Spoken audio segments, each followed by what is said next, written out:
수고하고 무거운 짐을 진 사람은 모두 내게로 오너라.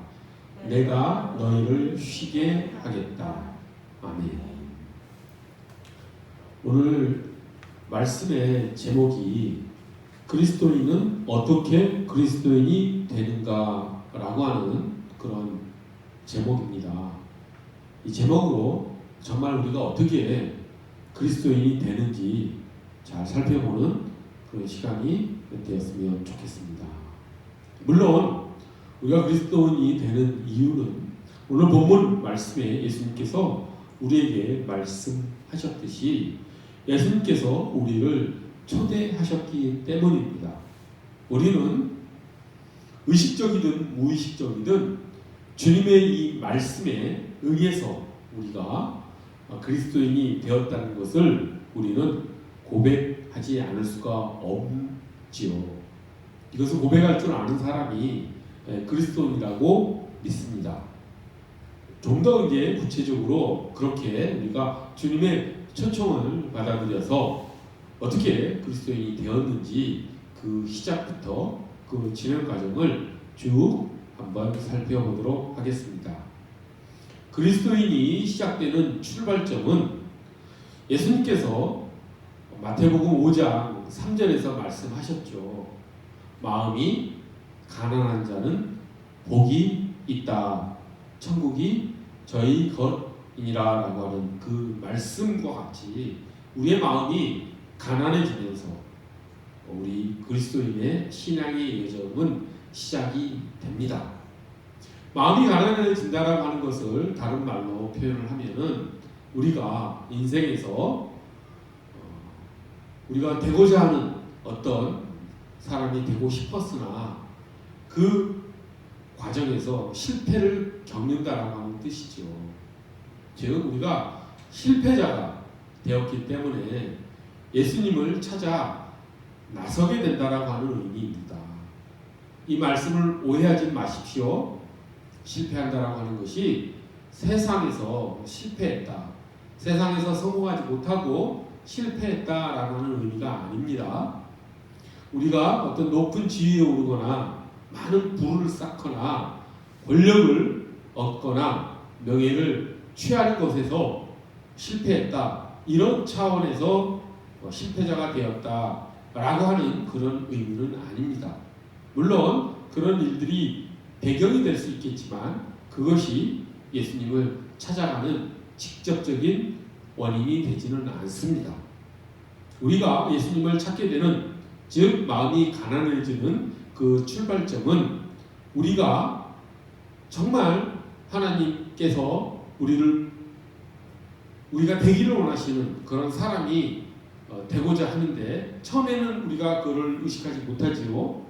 어쨌든 우리가 원하는 사람이 되고 싶으나 그렇게 되지 못하는 그런 내 모습을 보면서 이제 그리스도인의 신앙 여정을 시작하게 된다라고 하는 것이죠. 좀 더 구체적으로 말을 하면 사람은 누구나 의미를 추구하며 살아갑니다. 그런데 사람들은 그 의미를 쉽게 찾지 못하지요. 그래서 나는 무의미한 존재다라고 하는 것을 깨닫는 것이 사람들이 첫 번째 실패하는 모습으로 나타난다라고 하는 것이죠. 또 사람들은 의미를 찾는 존재이기도 하면서 또 사람들은 공동체 속에서 사랑을 찾는 존재이기도 합니다. 사람은 결코 홀로 고립되어 살아갈 수 없는 존재이죠. 사람은 공동체 속에서, 사회 속에서 살아가지 않으면 존재할 수 없는 그런 사회적 존재이기 때문입니다. 그래서 그 공동체 속에서 사랑을 추구하며 살아가지요. 하지만 진정한 사랑을 찾지 못해서 사람들은 또한 실패자로서 살아가고 자기가 그런 사랑을 받지 못한 존재이기 때문에 인생의 어떤 의미를 또한 찾지 못하는 그런 삶을 살게 되는 것이죠. 또한 인간은 누구나 초월적인 존재를 찾아 나섭니다. 하지만 그런 초월적인 존재를 만나지 못해서 또한 인생의 허무함을 느끼며 사람들은 실패 속에서 좌절하며 살아가지요. 참 사람들은 마음속에 그 초월적인 존재를 찾는 마음, 그걸 다른 말로 하면 어떤 미지의 것을 찾는 그런 갈망이 마음속에 있습니다. 그런데 그 갈망은 절대로 이 세상에 있는 그 어떤 대상으로부터 만족을 얻지 못하는 그런 갈망이지요. 사람들은 아무리 세상 속에서 성공을 하고 또 아무리 부를 많이 쌓고 자기가 또 좋아하는 일을 한다 할지라도 이상하게 기묘하게 충족되어지지 않는 그 무언가가 내 마음속에 있다 라고 하는 걸 의식하면서 살아갑니다. 나를 바라보는 정직한 그런 마음속에서는 그런 갈망을 찾아낼 수가 있지요. 그런데 그 갈망의 대상을 우리가 찾지 못하기 때문에 사람들은 또한 실패자의 모습으로 자기의 실존의 모습을 바라보게 되는 것이죠. 이처럼 사람들이 의미를 찾고자 하나 찾지 못하고 또한 공동체 안에서 진정한 사랑의 모습을 찾고자 하나 찾지 못하고 또한 초월적 존재를 찾고자 하나 찾지 못하면서 이제 내 삶을 어떻게 살아가야 되는가라고 하는 그런 생각을 가지고 이제 어떤 진리를 찾아서 절대적 존재를 찾아서 나아가게 된다라고 하는 것이 예수님께서 말씀하신 마음이 가난한 자는 복이 있다라고 하는 말씀인 것이죠. 그렇게 해서 사람들은 이제 진리를 찾아 또 어떤 절대적 존재를 찾아 초월성을 찾아 의미를 찾아 그리고 공동체 속에서의 사회 속에서의 어떤 사랑을 찾아 나섭니다. 그렇게 해서 신앙 여정이 출발을 하지요. 그렇게 해서 많은 사람들은 그런 것을 찾으면서 많은 철학과 많은 종교를 만나게 되지요. 그리스도인들은 그 중에서도 이제 그 많은 철학과 그런 많은 사상 그리고 많은 종교 중에서 당연히 거의 대부분의 사람들은 예수 그리스도를 만나게 됩니다. 그리고 처음부터 그 예수님의 말씀이 진리라는 것을 깨닫는 건 아니지요. 하지만 그 예수님과 만남 가운데에서 예수님이 참 독특한 분이시다. 다른 그런 위대한 사람들이나 어떤 종교 지도자와는 다른 사람이라는 것을 그리스도인들은 깨닫게 되지요. 우리 과거를 돌아보면 우리가 예수님을 만나서 예수님이 다른 그런 종교 어떤 창시자나 어떤 위대한 철학자나 이런 위인들과는 다른 아주 독특한 주장을 한다는 것을 우리는 깨달았었지요. 예수님은 모든 사람들이 동의하듯이 대단히 부드럽고 온유하시고 겸손한 분이십니다. 기독교를 믿지 않은 사람들도 교회를 싫어하는 사람들도 예수님을 싫어하는 사람은 거의 만나지 못하죠. 아주 교회에 대해서 적대적인 사람조차도 예수님이 온유하시고 겸손한 분이시고 위대한 도덕적 교훈을 인류에게 남겨주신 분이다라고 하는 것을 부정하는 사람은 거의 없습니다. 예수님을 부정하고 예수님을 적대시하는 사람들은 거의 유일하게 이단 교주들이나 그런 말을 하지요. 보통의 사람들, 기독교를 믿지 않는다 할지라도 보통의 사람들은 예수님께서 참으로 겸손하시고 온유하신 분이다. 그리고 따뜻하신 분이다. 그리고 가난한 자들에게 사회의 낮은 곳에 임하셔서 그들을 따뜻하게 감싸 주셨던 사랑의 분이시다라고 하는 것, 사랑이 많은 분이시다라는 것을 다 인정을 합니다. 그런데 그 예수님께서는 참으로 그렇게 겸손한 분이셨는데 예수님은 대단히 교만한 말씀을 하시죠. 보통 사람이라고 한다면 다른 철학자라고 한다면은, 다른 종교 지도자라고 한다면은 도저히 할 수 없는, 예수님은 교만한 말씀을 하십니다. 즉 자신이 하나님이라고 예수님은 선포하시죠. 물론 명시적으로 나는 하나님이다 이렇게 말씀은 성경에 하셨다고 기록되어 있지 않습니다. 예수님께서는 하나님의 아들이라고 그러셨죠. 근데 그 하나님의 아들이라고 할 때 그 아들은 그냥 아들이 아니라 그 아들, 더 선입니다.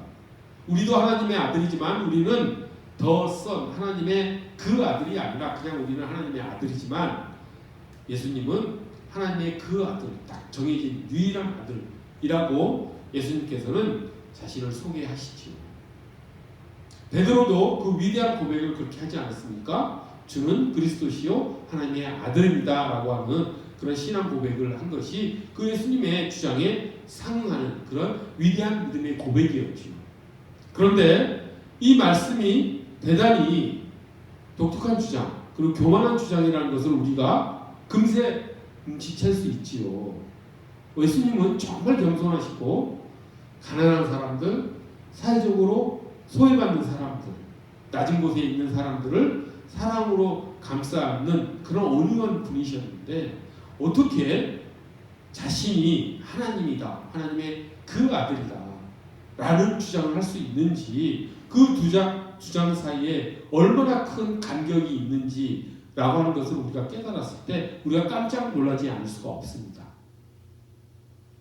그렇기 때문에 예수님은 다른 철학자나 사상가, 어떤 윤리 지도자, 종교 지도자와는 완전히 다른 분이라고 하는 것이죠.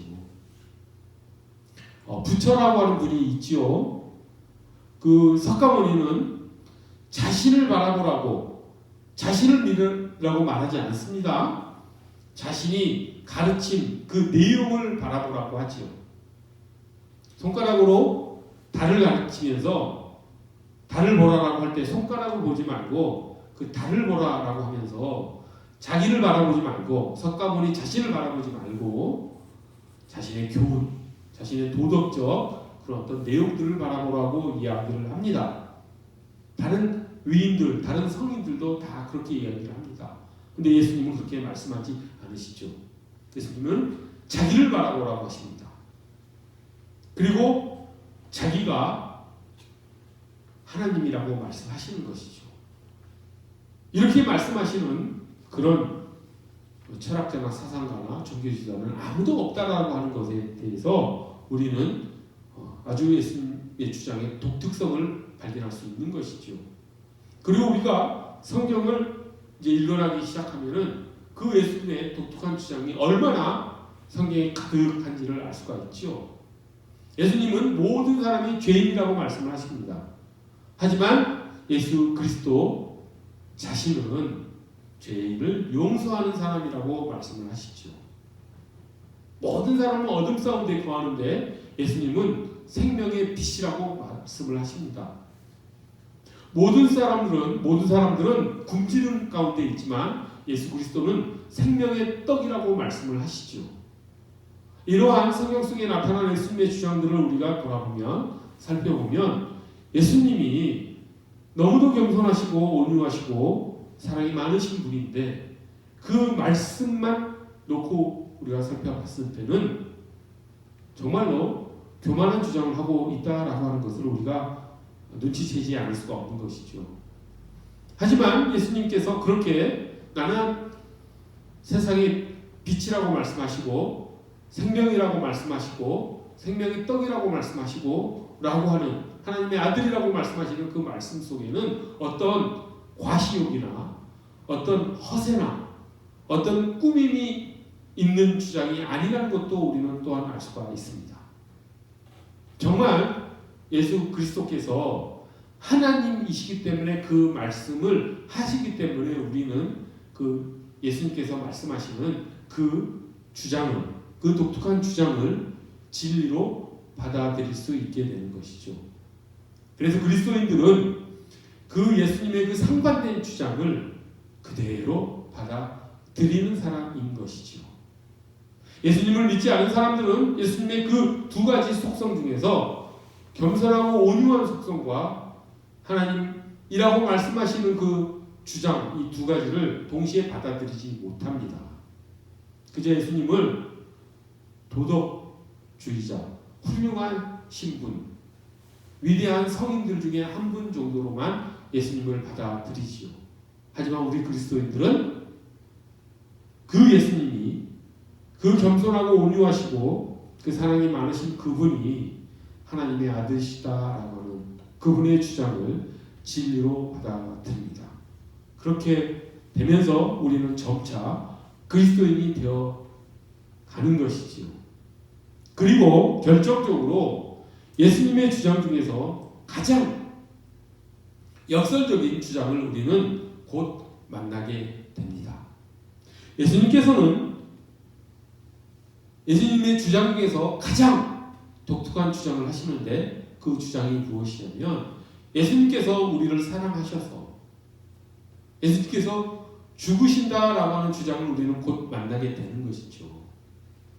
우리의 죄를 대신 지시고 십자가에 못 박혀 죽으신다라고 하는 그 주장을 우리는 예수님의 말씀으로부터 우리는 듣게 됩니다.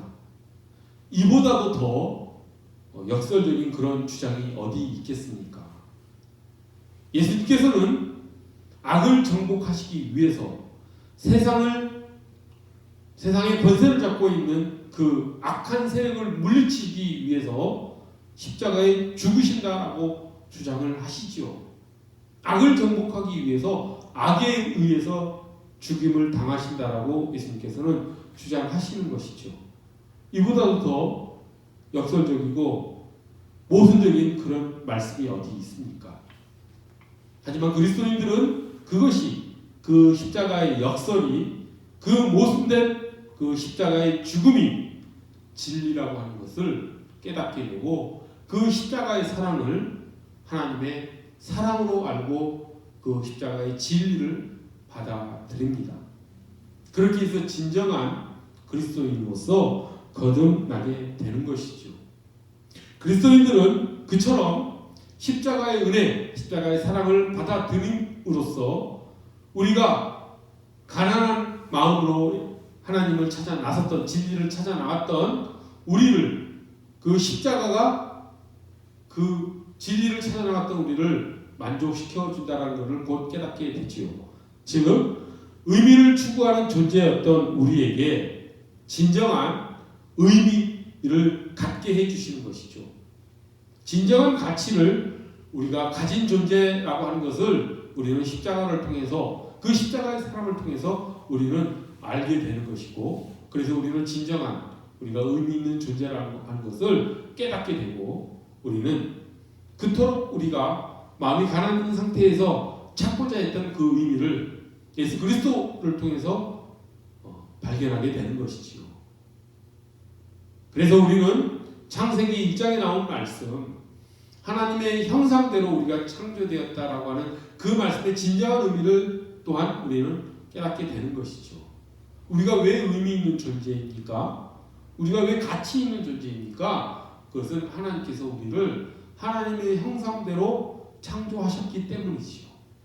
우리는 하나님의 사랑을 받는 존재, 존귀한 존재라고 하는 것을 우리는 알므로써 무의미했던 삶의 의미를 찾지 못했던 마음이 가난한 상태였던 우리에게 진정으로 우리가 의미 있는 존재라고 하는 것을 알게 됨으로써 우리는 그리스도인으로 점점 나아가게 되는 것이죠. 또한 우리가 언제 마음이 가난했었습니까? 공동체 속에서 사랑을 찾지 못했기 때문에 우리는 마음이 가난했었습니다. 그런데 십자가에서 진정한 하나님의 사랑을 우리가 깨닫고 나서 그 공동체 속에서 사랑, 우리가 찾고자 했던 그 진정한 사랑을 찾게 되고, 하나님께서는 그 공동체 속에 우리에게 이웃을 보내주심으로써 그 이웃을 사랑하는 존재가 되게 하심으로써 그 공동체 속에서 우리가 서로 사랑하며 살아가는 존재가 되게 하심으로써 우리의 가난한 마음이 이제 충만한 마음으로 변화되고 우리가 그 공동체 속에서의 사랑을 발견하는 그런 존재가 되는 것이죠.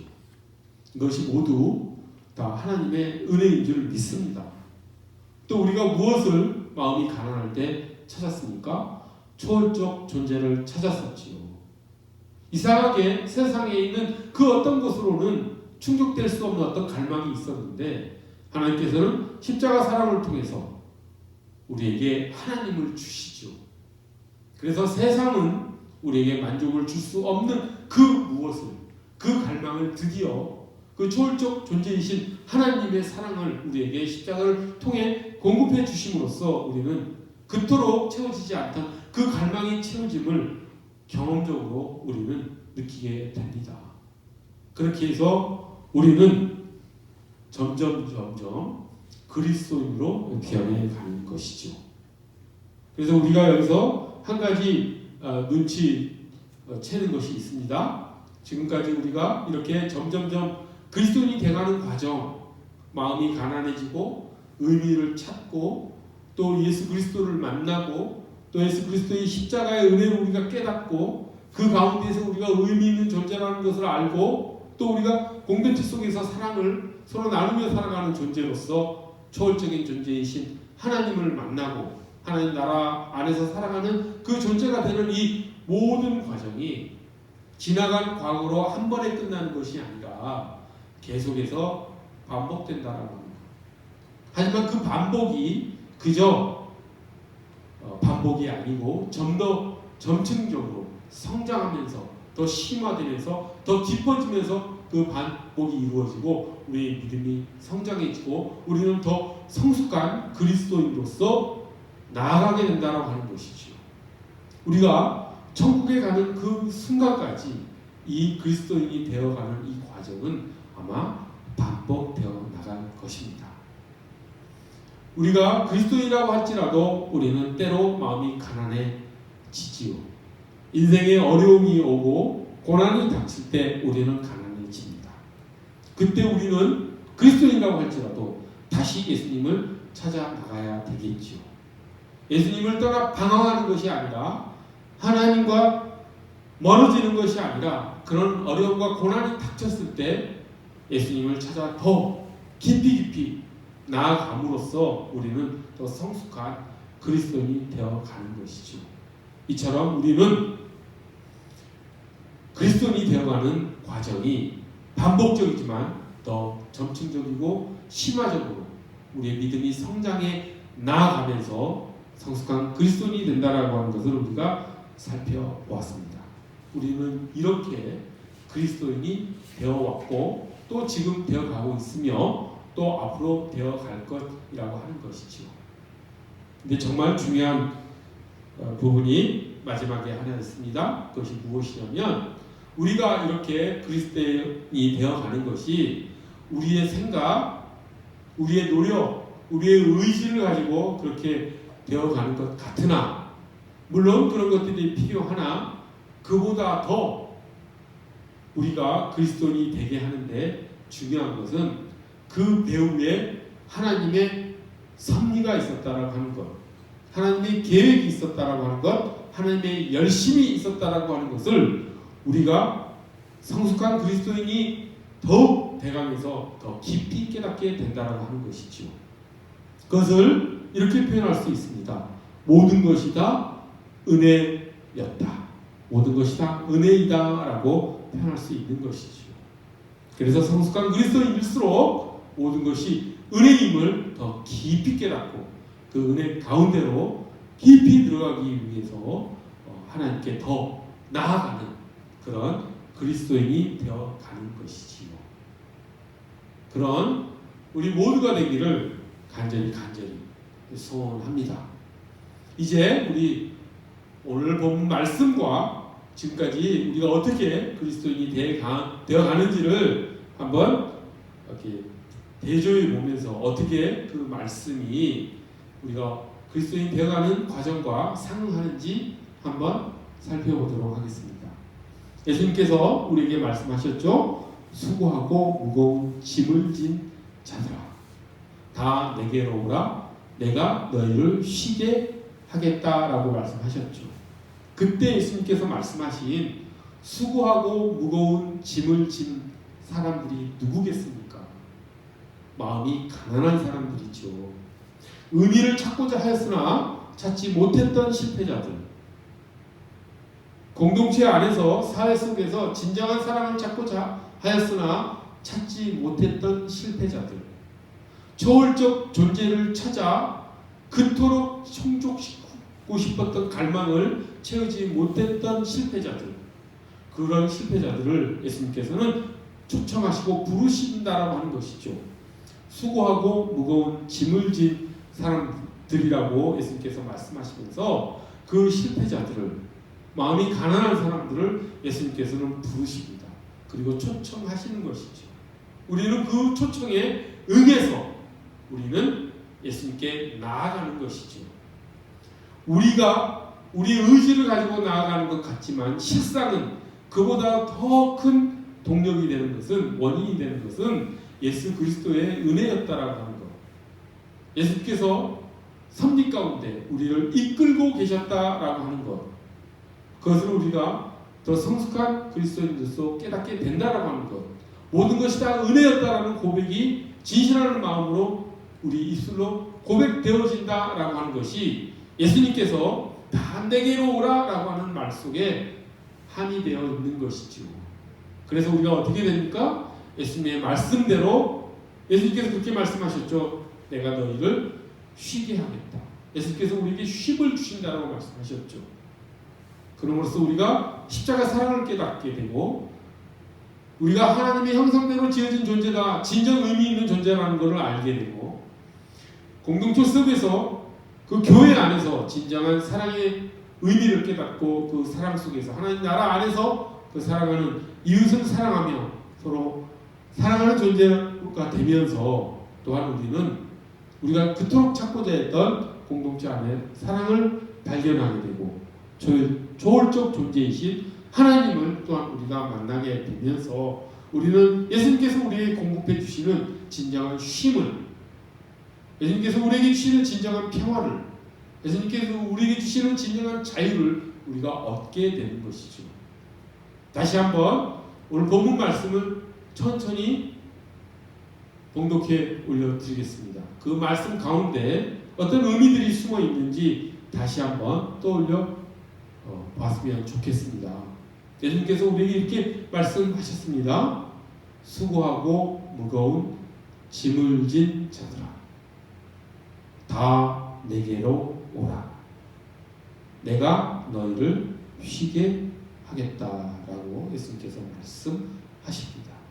우리는 이 말씀이 우리의 전생의 가운데, 우리의 신앙 여정 가운데 쉼없이 반복되면서 우리의 믿음이 성숙해 간다는 것을 알고 살아가는 예수 그리스도의 제자이며 하나님의 자녀이며 하나님 나라의 백성인 것입니다. 그러한 우리가 되기를 간절히 소원합니다. 기도하겠습니다. 거룩하고 자비로우신 하나님 아버지, 저희가 어떻게 그리스도인이 됐는지 오늘 돌아보는 시간을 갖게 되었습니다. 하나님, 저희의 마음이 가난해져서 하나님께서 우리를 그 가난한 마음에 충만함을 주시기 위해서 우리를 초대하셨음을, 하나님께서 그 십자가의 사랑으로 우리를 인도하셨음을 저희가 고백하게 하셨으니 하나님 그 은혜에 감사를 올려옵나이다. 저희가 그리스도인이 된 것은 하나님의 은혜였음을, 모든 것이 다 하나님의 은혜였음을 진심으로 고백하는 신실한 그리스도인이 되기를 간절히 소망하오니 하나님 저희를 그렇게 하나님의 자녀로 이끌어 주시옵소서. 감사드리오며 귀하신 예수 그리스도 이름 받들어 기도드립니다.